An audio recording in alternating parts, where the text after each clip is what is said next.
Bonjour à toutes et à tous.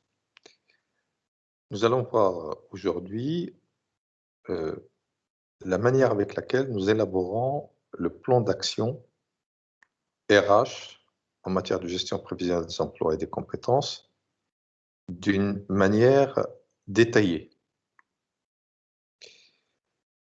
Notre point de départ, c'est la matrice d'adéquation besoins-ressources, matrice prévisionnelle, qui analyse les écarts entre les besoins pronostiqués, B', et les ressources projetées, R'.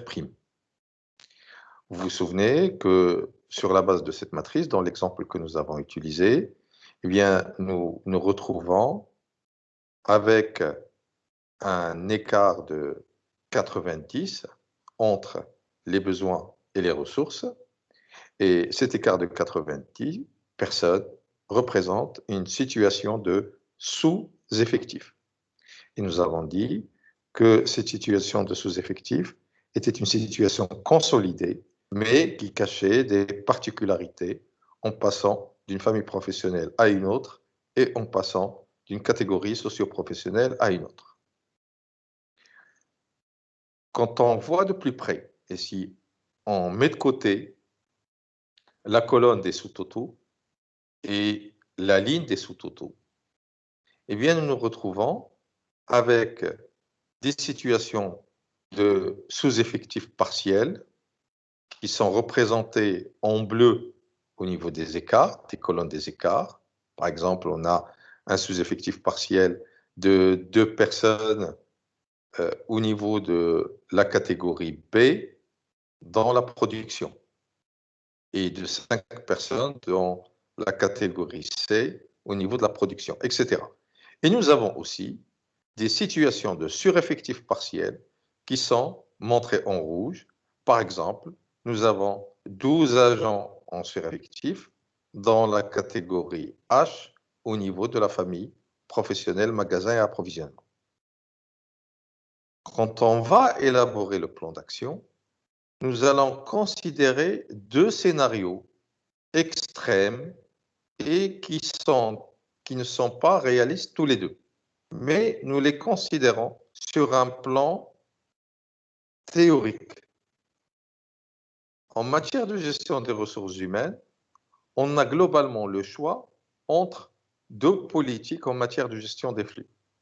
Soit une politique qui donne la priorité au marché, ce qui signifie que l'entreprise ne fera aucune mobilité en interne, qu'elle soit sous forme de redéploiement, de reconversion ou de promotion interne, soit une autre politique qui est celle de la priorité au flux interne, c'est-à-dire que dès que nous avons une situation de sureffectif en interne, nous devons trouver par tous les moyens, des solutions pour assurer la mobilité, redéploiement, reconversion ou promotion interne. Donc, ce sont 2 scénarios extrêmes et qui, comme je vous ai dit, tous les 2 ne sont pas réalistes. Mais ils vont nous aider à mieux comprendre la situation.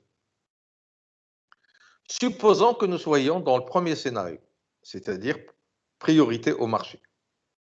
Eh bien, dans ce cas, l'entreprise va devoir calculer le total de ses sureffectifs partiels. Donc, ce qui signifie quoi? On revient à ce qui est rédigé en rouge, les écarts qui sont montrés en rouge. Bien sûr, comme je vous ai dit, on oublie la ligne des sous-totaux et on oublie aussi la colonne des sous-totaux. On reste dans le reste du tableau.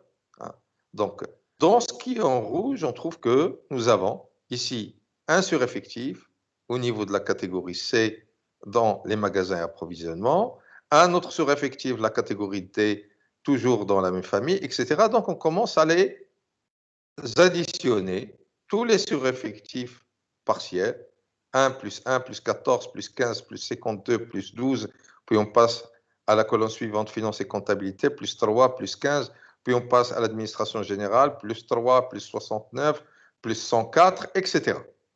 Et donc, on va trouver, etc. C'est tout ce qui reste. Donc, on va trouver un total de sureffectif partiel qui est de 289 salariés. Devant une situation de sureffectif partiel, dans le cadre d'un scénario de priorité au marché, eh bien, dans ce cas-là, les 289 devront être licenciés. Si nous avons 289 personnes à licencier, nous allons donc calculer aussi la totalité des sous-effectifs partiels, c'est-à-dire ce qui est en bleu, les écarts qui sont marqués en bleu, toujours en dehors de la ligne des sous-totaux et en dehors de la colonne des sous-totaux. Donc, ce qui est en bleu, c'est, par exemple, dans la production, c'est 2 plus 5, plus 8, plus 3, plus 12. Puis on passe à la maintenance, 1 plus 2, etc., etc. La totalité, c'est 379 personnes. Donc, on aura 379 personnes à recruter, 289 personnes à licencier. Vous remarquerez que l'écart entre les deux, cela représente toujours un écart de 90 personnes qu'on retrouve ici. Deuxième scénario extrême, c'est la priorité au flux interne. Cela signifie quoi? Cela signifie que nous arriverons à redéployer les 289 personnes qui se retrouvent en sous-effectif partiel, les 289 personnes qui se retrouvent en sous-effectif partiel, et alors nous n'aurons à recruter que 90 personnes. Donc, on a deux scénarios extrêmes. Dans le premier scénario, 289 licenciements et 379 recrutements. Dans le deuxième scénario, aucun licenciement et 90 recrutements. Comme je vous ai dit, ces deux scénarios sont simplement des scénarios théoriques.